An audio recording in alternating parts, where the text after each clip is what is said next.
Planetiers, Home Gathering, bem-vindos. Hoje regressamos ao debate sobre a difícil tarefa de conciliar crescimento económico e sustentabilidade num contexto em que as próprias tecnologias estão a crescer exponencialmente. Para a conversa trazemos dois empreendedores que vivem em Xangai, na China, e que têm um profundo conhecimento de como dois sistemas funcionam e cooperam até, neste caso, António Vasconcelos da Planetiers, o sistema chinês e o sistema ocidental, naturalmente. Exato. É uma oportunidade interessante de ver pessoas que tiveram formação e que são, digamos, de base, ou uma delas de base europeia, ou outra que estudou, digamos, no Norte da Europa, mas que estão, de facto, situados na China e, portanto, ver como é que isso, digamos, acontece, essa interação. Vamos então passar à conversa com os nossos convidados. Primeiro vou falar com o David Hartmann. David, hi, welcome. Thank you for joining us here. Until now, you worked for a German multinational in China with contacts with established businesses and startups. What's your take on the differences in innovation in the Western Front and in China? I'm sorry, the connection is very bad. Could you repeat the question, please? Yeah, I'm going to repeat it. I was stating that until very recently, you worked for a German multinational in China with connections to established businesses and startups. What's your take on the differences in innovation in the Western Front and in China? I think we're going through a big fundamental change in how we tackle innovation, and in particular, how innovation takes into account a lot of different stakeholders that maybe it didn't before. And I'm talking about all the communities that surround companies. It's not just anymore about customer-facing innovation, but it's really how can we involve all the stakeholders. And I think innovation in the space of circularity is a really good example of that. Here in China, we see incredible speed, incredible iteration when it comes to driving change, when it comes to tackling problems once they've been identified. And I think it's that hunger for embracing change that is a big difference with the innovation here. We saw that certainly when the whole AI discussion started to get very hot in China around the time when AlphaGo started beating top players around the world, and China saw this as kind of a call to action for Chinese innovation in that space. And then the amount of urgency and energy and money that went into that space far eclipsed what was happening in Europe and in the US.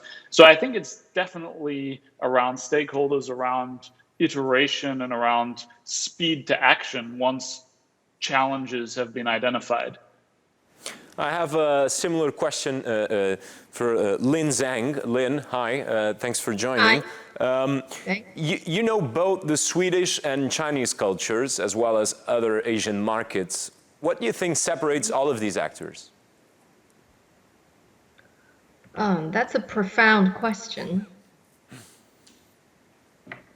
Well, I think overall in European culture or Swedish or Nordic culture specifically, people embrace or trust process more. And people naturally, I think in their brain up, they were taught that scientific process will bring scientific result. However, traditional Chinese culture or traditional Asian culture is kind of less scientifically. It feels more of a gut feeling and more common sense. And also in business world, I think in Asia, people are less used to pay for process. Instead, people would like to pay for the result. So that's the main difference that I witnessed, which certainly brings difficulty, challenges, but also benefits to innovations and sustainability. Thank you. I'll get back to you, Lin. I want to grab now another comment from David. David, regarding sustainability, China is one of the world's top... sorry, this is another question I have for Lin. Regarding precisely sustainability and considering your experience working with a multinational, until quite recently, you focus on high-performance plastics, but you were also an executive with deep concerns related to sustainability. How does one make those worlds compatible? Is that even possible? The worlds of plastics and sustainability are not fundamentally incompatible. We need materials in all aspects of our lives, whether they're plastics or natural materials or otherwise. The question is, where do we source them? How do we use them? And what happens to them when they finish their life cycle?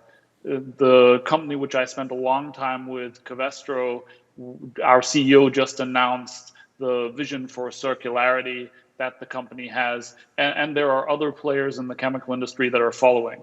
These are not incompatible. We need plastics as part of our lives, in our vehicles, in our phones, in pretty much every part of our life.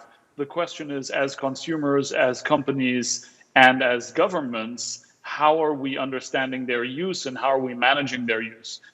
That's the big challenge, and there everybody bears a responsibility. We're going to take the conversation here in studio. António, esta questão sobre conciliar plástico com a sustentabilidade também tem aqui alguns pequenos mitos à volta, de certa forma. Sabe, eu tenho 10 anos de estudo de sustentabilidade a partir de um background de negócio e de estratégia de negócio e fui, digamos, à Suécia estudar há 10 anos atrás sustentabilidade para compreender como é que pessoas que pensavam profundamente, cientistas, etc., em conjugação com o mundo dos negócios, como é que estavam interessados desde há 30 anos atrás o tema da sustentabilidade.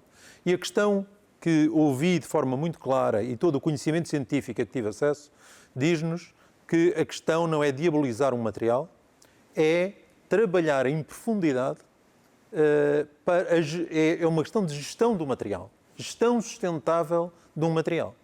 Existem coisas tão extraordinárias como análises de ciclo de vida que dizem que um saco de plástico de um supermercado, em certos casos, obviamente, não estamos a depende um pouco dos itens que forem, mas comparando com um saco de papel, se calhar chegamos à conclusão que o saco de plástico é mais sustentável. E sabe porquê? Porque o saco de plástico, se calhar, tem um conteúdo de plástico e um peso específico para aí de 1/4. E, portanto, as questões são muito mais complexas do que estarmos a dizer este é mau, este é bom. Outra questão é atirarmos borda fora para o oceano e para os aterros e os aterros serem baratos, promovendo, obviamente, o atirar para o aterro. Isso aí é que é o grande lógica, problema. Se calhar, de varrer o problema para debaixo do tapete. Mas o plástico, sim, exatamente. Agora, o plástico tem, de facto, grandes desafios, porque o segundo princípio, digamos, que os suecos trouxeram como princípios de sustentabilidade, os chamados limites que não podem ser, condições de sistema que não podem ser violadas, o segundo é que não podemos introduzir desequilíbrios na Terra através de substâncias excessivos, não é? Através de substâncias feitas pelo homem. E, portanto, aqui temos os plásticos, os químicos e tudo isso. A transformação das matérias em novas moléculas, etc.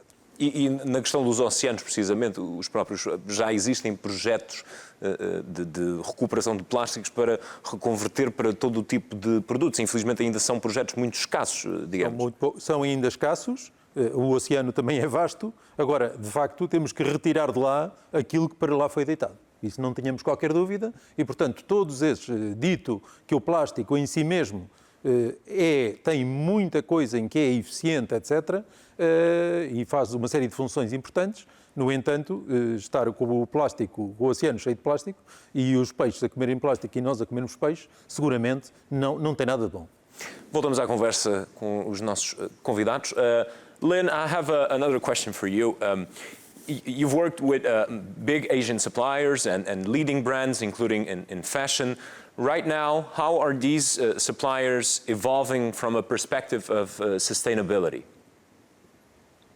I think around 10 years ago, the trend in fashion industry is auditing. So basically the brands, international brands, are playing the role of policemen, more or less, and go around in each of the factories and make compliance level of rules and basically saying you need to do this, this, this, this, this. And then they have a checklist of check. And after 10 to 15 years, the result is limited, and they did improve, but they did not improve to the level that the brands wanted them to improve. Therefore, the I would say advanced or piloting brands are trying another approach now, which is to guide and or help the suppliers and also the manufacturings to embrace sustainability into their own operations. So to use it to deliver their own business benefit. So this is what they are trying to do. Unfortunately, not all the brands are trying to do so. It's still, I would say, minority, but it's getting more. But the result is really satisfying, because what we see is after first tier supplier, which is the garment maker, has made some progress themselves, and after they engage it in themselves, in their own operations, they increase profitability and increase and brought innovation. And then we start to see the ripple effect that can push back to the second and third tier suppliers of the fashion industry. So I would say this should be the ultimate goal, because after all, sustainability is something that everyone needs to embrace in their own business, because it's a way to actually have higher profitability while have less environmental and social negative impact. And you feel optimistic in those advancements in the short term? Yes and no. I think the challenge is there, especially pushing this way. I would personally say the most challenge is to start the work, to actually get them to believe that sustainability isn't just side CSR project, isn't just donation, isn't just charity, and then you do business as usual. So that's not really what sustainability or full sustainability is about. And the hardest part, or the most challenge, is to get them to believe that sustainability into your core equals to improve your business. But once you are there and you try baby steps and you get low-hanging fruit first, and then they see the business benefit, then it's quite easy to get on board. I have another question for David. David, you've left the corporate world where you led innovation at quite a big scale, and now you are an entrepreneur that in a way is trying to disrupt global supply chains. What can you tell us about your new role?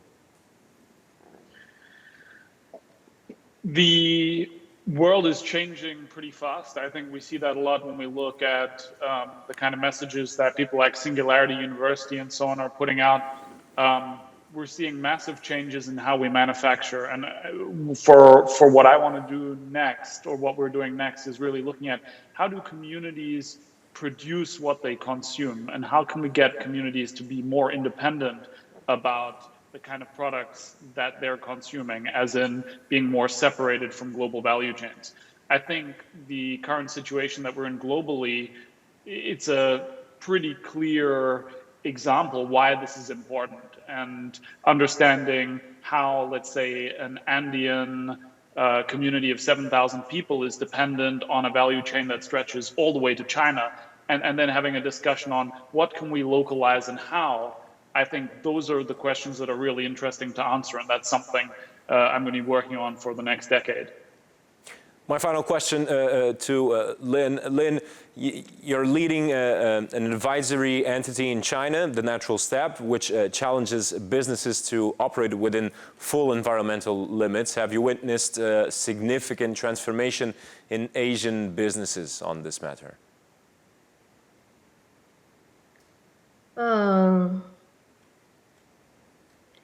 I would say the transformation that I see is from a few dynamic or dimensions.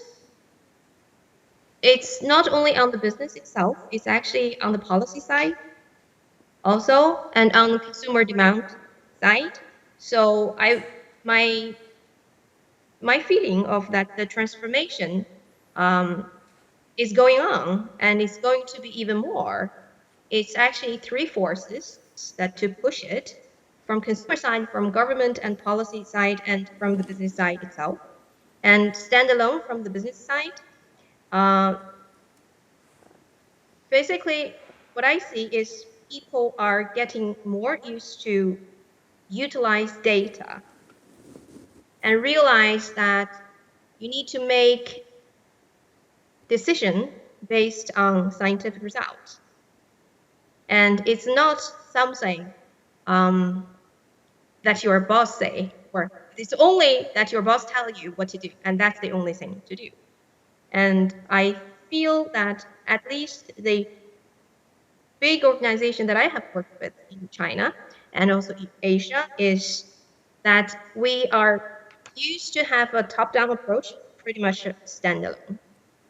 And now we see in terms of sustainability initiatives, it's top-down plus bottom-up.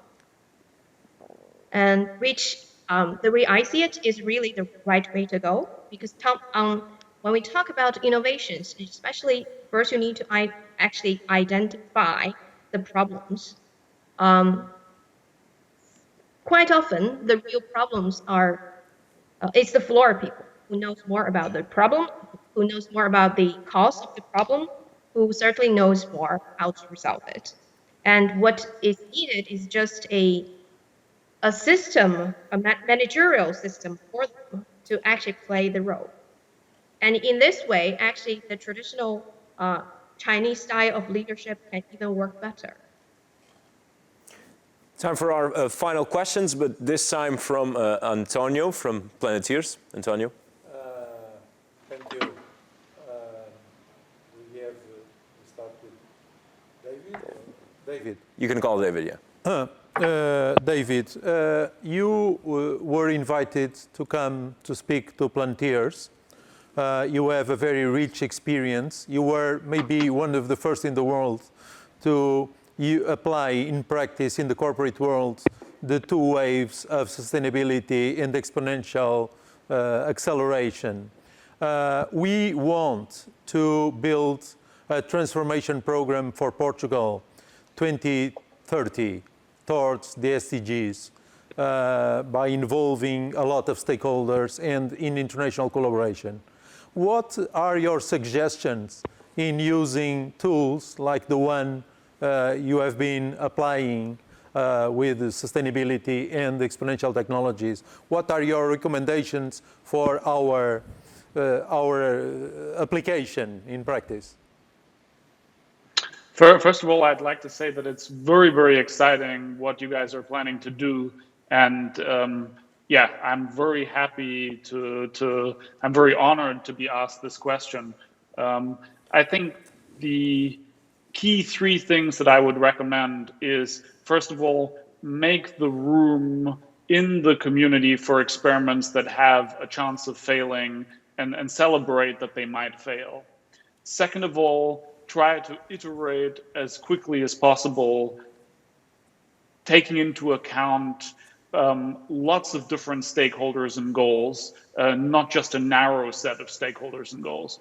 And third, when you work with communities, work with the parts of the community that are learning the fastest, not necessarily the ones that are the most open to change, but the ones that are learning the fastest. In a community like a city or a state, I would say that's probably younger communities, children, high school students, those are the communities to tackle with these approaches because they're much more ready to be engaged. When it's the corporate world, we also want to tackle more of the millennials coming into the workforce and get them into engage in this iteration, to this fast movement. Maybe I would still ask David's one extra and final question, which is, you are, in a way, I heard that you are, when you were, let's say, at the corporate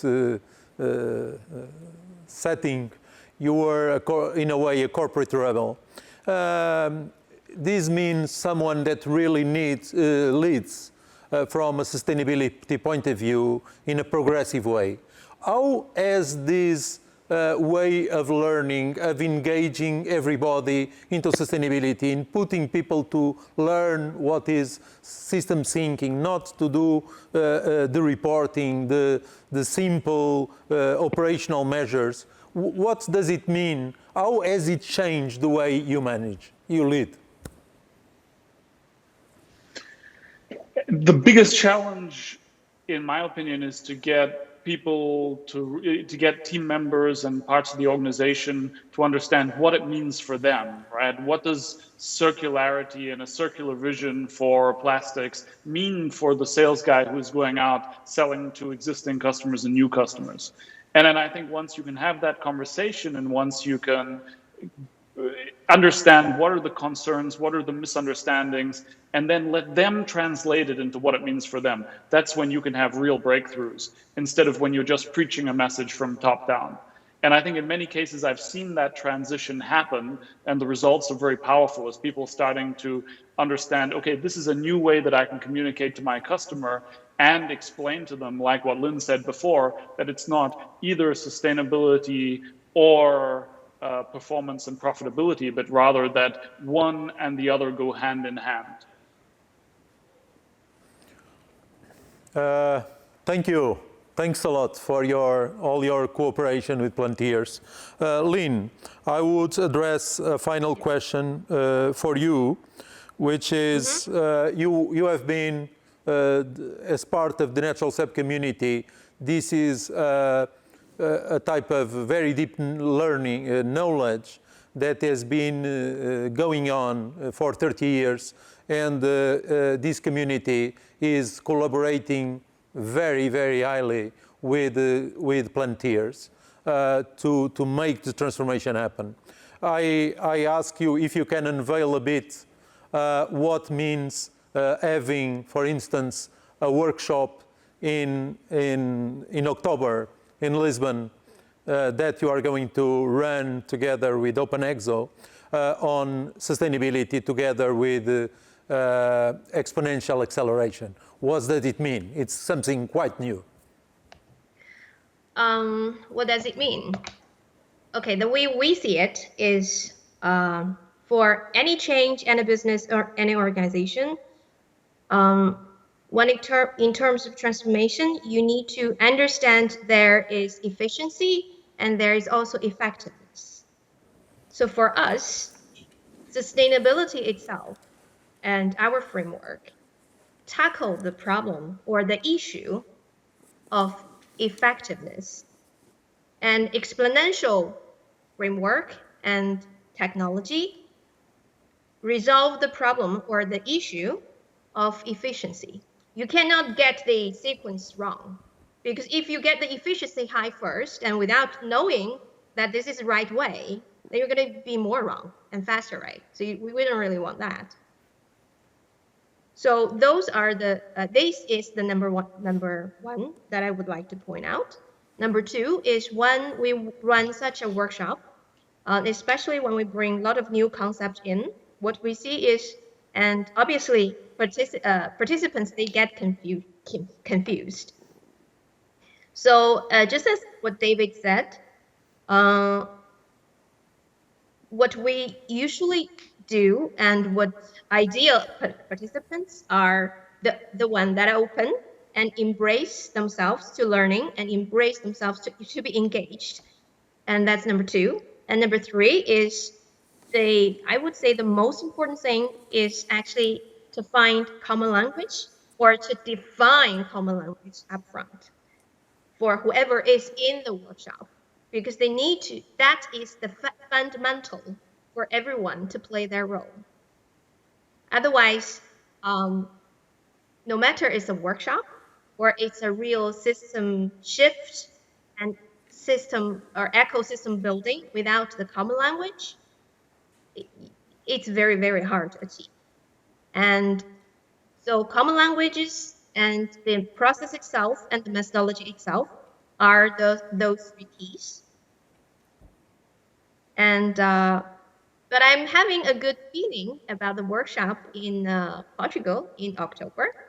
And I also hope that in terms of transformation, no matter it's sustainability or digital or exponential or all of them, that Portugal can even have more leaps compared to China. Lin Zhang, David Hartmann, thank you so much for joining our conversation.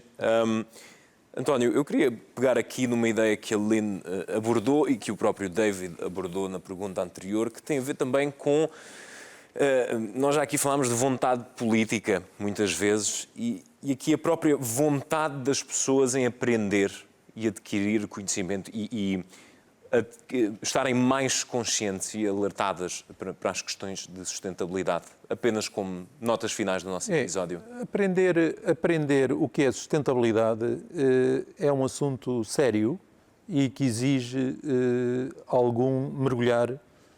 Não é uma coisa que seja muito difícil, num conjunto de horas, mas tem que saber aprender, de facto, algo que é sistémico, que vai ao longo de toda a cadeia do negócio, que vai até montante, até às matérias-primas.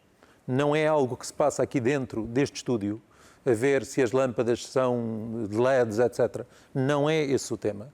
O tema é que toda uma série de inputs aparecem aqui, vindos da China, vindos dos outros lados, e nós não sabemos qual é, não temos o tracking disso tudo. E essa é a questão. Portanto, a primeira questão é entender os sistemas.